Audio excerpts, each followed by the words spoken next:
자, 23절 모든 것이 가하나 모든 것이 유익한 것은 아니요 모든 것이 가하나 모든 것이 덕을 세우는 것은 아니니. 자, 앞에 말씀이 이렇게 반복해서 나오죠. 자, 이 말은 이제 결론에 도달하고 있다는 겁니다. 자, 고린도전서 8장, 9장, 10장까지는 우상의 제물을 먹어도 되냐 되지 않느냐 이 질문에 대한 답변입니다.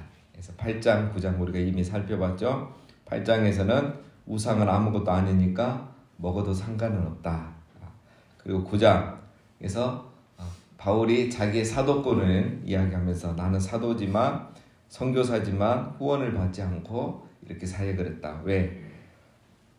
다른 사람의 유익을 구하기 위해서 당연히 할 일을 나는 하지 않았다. 이 말은 이제 너희도 우상의 제물은 먹을 수 있지만 다른 사람에게 유익이 되지 않으면 먹지 말아라. 자, 이거를 이제 8장, 9장에서 이 얘기를 한 거예요.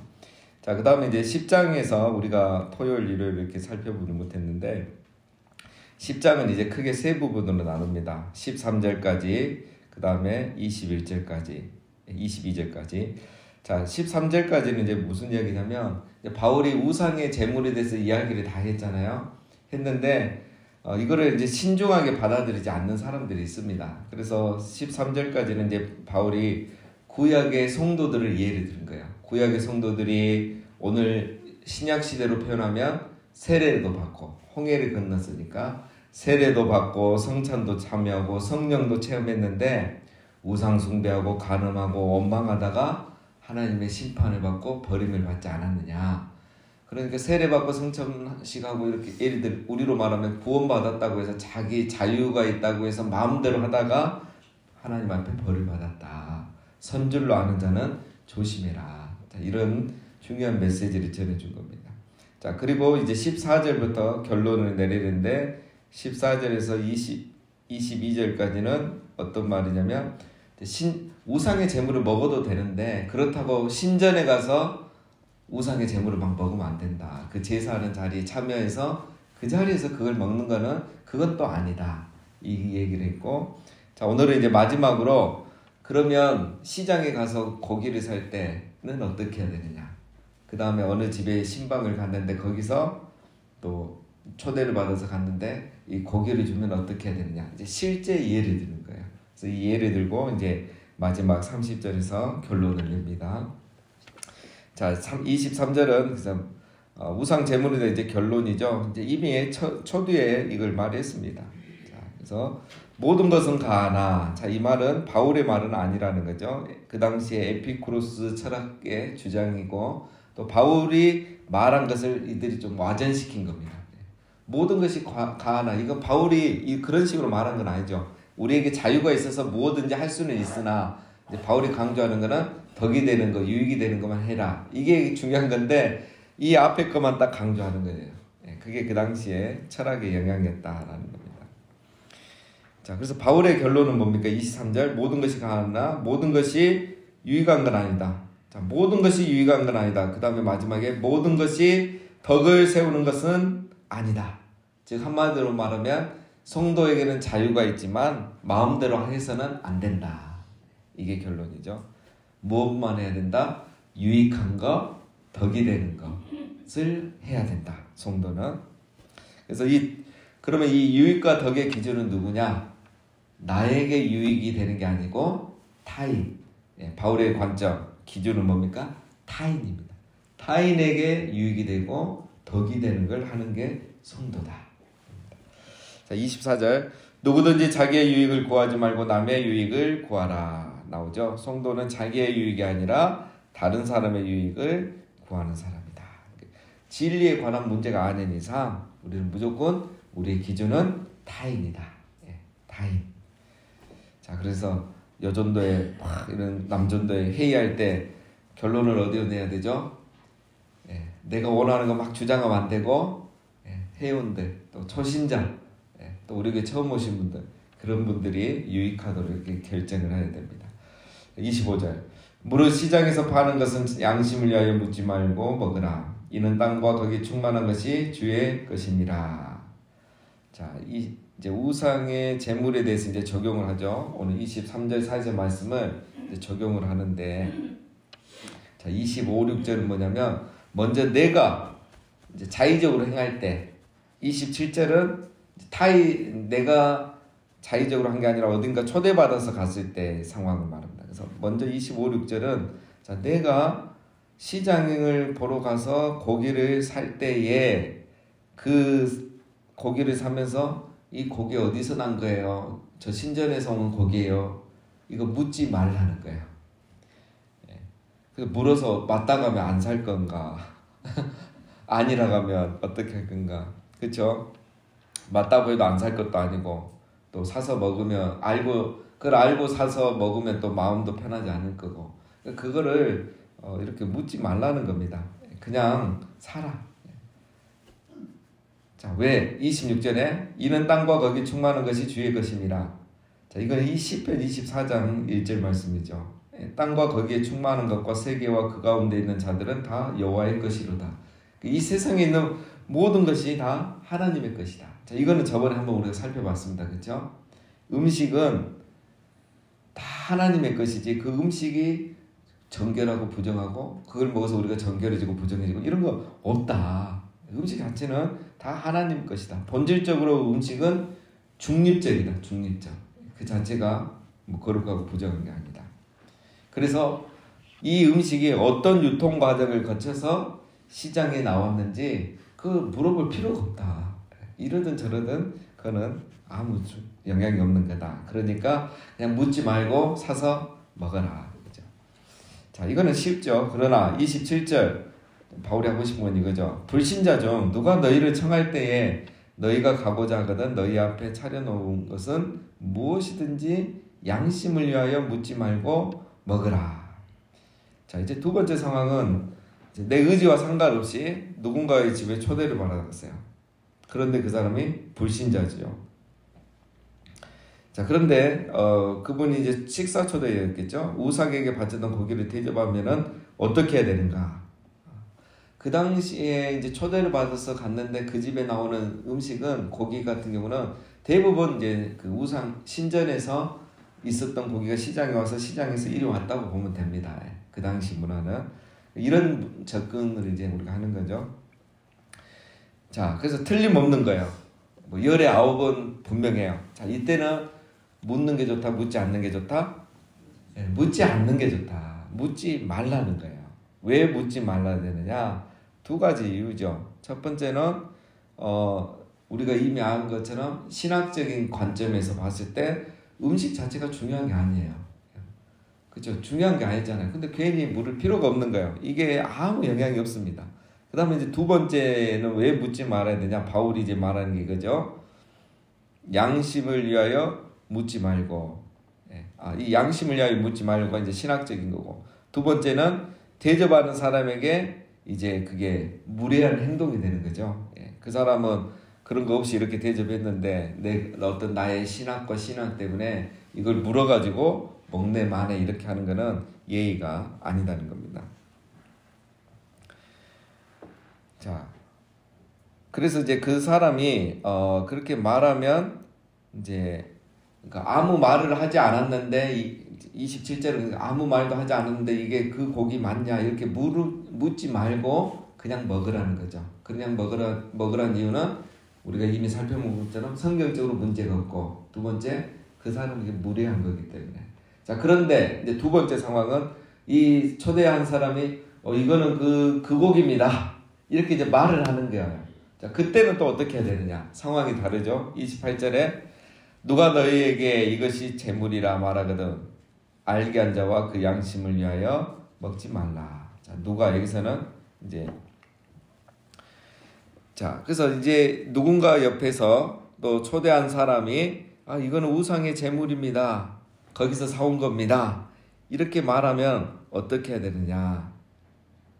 어떻게 해야 된다고 하죠? 예. 알게 한 자와 그 양심을 위하여 먹지 말라는 거예요.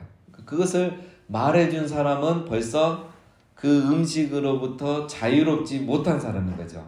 그걸 자기는 신경 쓰고 있는 거예요. 그래서 말을 해줬다면 그 사람은 아직 그 부분에 자유한 사람이 아니기 때문에 그 사람을 위해서 그리고 양심을 위해서 먹지 않는 게 맞다라는 거죠. 바울이 이렇게 보면 상당히 디테일하게 이렇게 다 해주죠. 자, 그래서 27, 8절 말씀이 하고자 하는 거는 결론은 자기 자신의 자유로움이나 어떤 태도가 기준이 되어서는 안 되고 다른 사람의 유익과 처지를 항상 고려해야 된다. 그러니까 결론은 내가 아니고 다른 사람이에요. 이게 바울의 결론입니다. 24절에 했던 말씀, 자기의 유익을 구하지 말고 남의 유익을 구하라. 이게 이제 바울의 결론입니다. 자, 이렇게 설명했는데도 이제 이해가 잘 안 될 수 있기 때문에 바울이 29절부터는 예를 들어서 설명을 친절하게 해줍니다. 자, 내가 말한 양심은 너희의 것이 아니요 남의 것이니 어찌하여 내 자유가 남의 양심으로 말미암아 판단을 받으리요.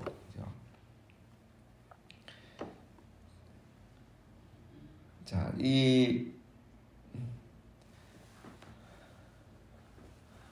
이 경우는 이제 실제 예입니다. 자, 이 말이 어려워요. 그죠? 30절도 보면 어렵고 다 어려운데, 이제 제 예를 들어서 이렇게 이제 설명을 하겠습니다.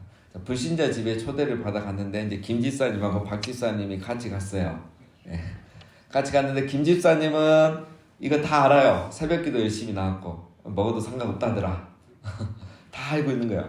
근데 박 집사님은 새벽기도 잘 나오시다가 고린도전서 할 때 안 나와가지고, 이거를 모르는 거예요. 아, 저런 거 먹으면 되나 안 될 건데 이런 상황이에요. 근데 딱 갔는데 김 집사님은 괜찮다, 신학적으로 성경적 문제 없대서 먹었어요. 그런데 박 집사님은 옆에서 불안한 거예요. 안 먹을 수가 없는 거예요. 왜? 불신자가 대접했지, 김 집사님 먹는데 내가 박 집사님 안 먹으면 안 되잖아요. 그래서 먹었어요, 덕을 위해서. 근데 집에 가서 하루 종일 찝찝한 거예요. 막 오르락 내리라고. 그러면 이 박 집사님이 얼마나 힘들겠어요. 그러니까 내 자유가 다른 사람의 양심으로 판단받을 일을 하지 말라는 거야. 이 얘기입니다. 자, 이해되셨죠? 자, 그 다음에 30절. 만일 내가 감사함으로 참여하면 어찌하여 내가 감사하는 것에 대하여 비방을 받으리요. 자, 이것도 마찬가지. 김 집사님은 가가지고 감사함으로 우상의 제물을 먹었다고 해서 그것이 비방받지 않을 일이냐? 아니라는 거죠. 비방받잖아요. 예, 이 박 집사님에게는 비방거리가 되는 거예요. 그래서 김 집사님이 감사함으로 했든 자유함으로 했든 자기는 죄가 아니라고 생각하고 했지만 그것이 타인을 시험들게 했고 비방받을 만한 일을 했기 때문에 그는 잘못한 거다, 이겁니다. 그래서 바울의 이 판단 기준은 정말 이 신학을 뛰어넘는 거예요. 자, 여기서 이제 우리가 중요한 걸 하나 적용해낼 수 있는데, 자, 여러분, 그 바울의 판단 기준이 뭐냐면 율법이 아니에요. 지금 보면 덕입니다. 덕. 그리고 공동체예요. 우리가 그 뭐가 죄고 아니냐를 할 때 율법을 기준으로 하거든요. 근데 그 율법을 기준으로 할 때 표면적인 적용을 한단 말이에요. 바리새인이나 유대인들처럼. 그래서 나타나는 결과가 뭐냐면 자기가 의인이라고 생각하고 더 큰 죄를 깨닫지 못해요. 예수님 시대에 다 그랬어요, 유대인들이. 성경에서 말하는 죄는 이 개인의 어떤 도덕적인 윤리적인 죄도 물론 말하지만 더 크고 심각한 죄는 구조적인 죄와 공동체적인 죄예요.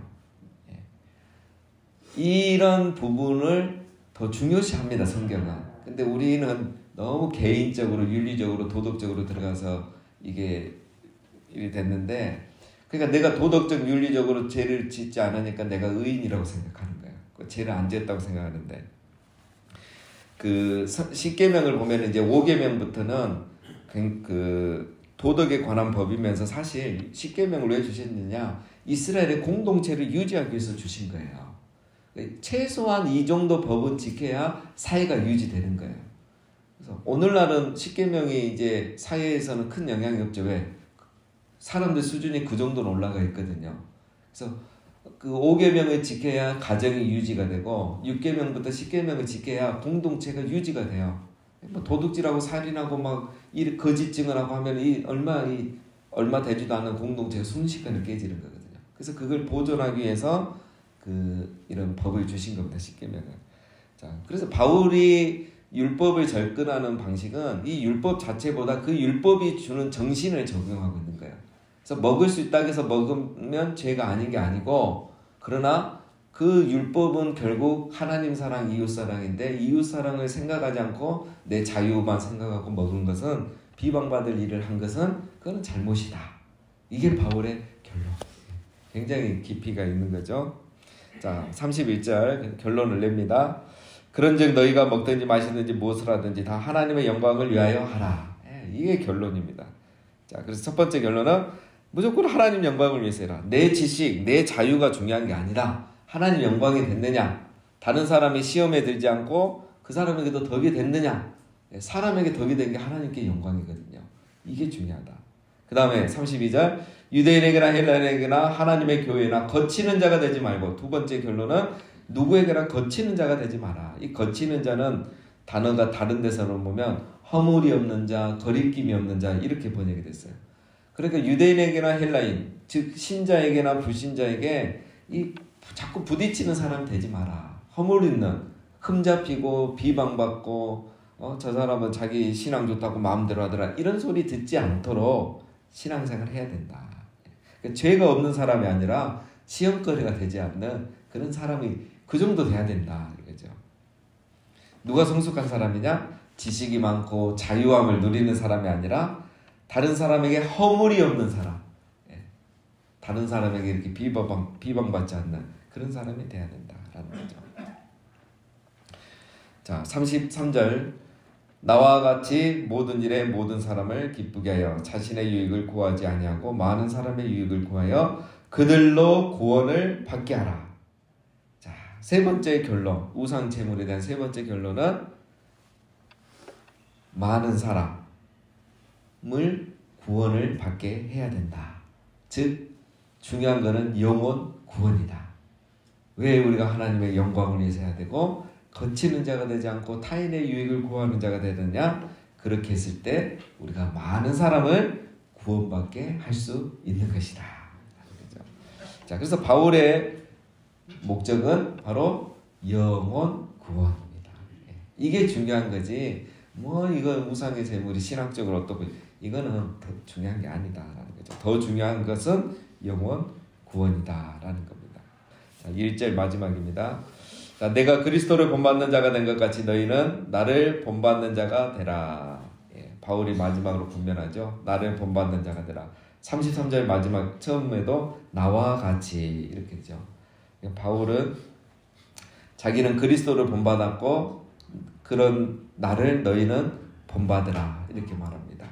자, 대단한 거죠. 이렇게 말할 수 있다는 것은 정말 대단한 겁니다.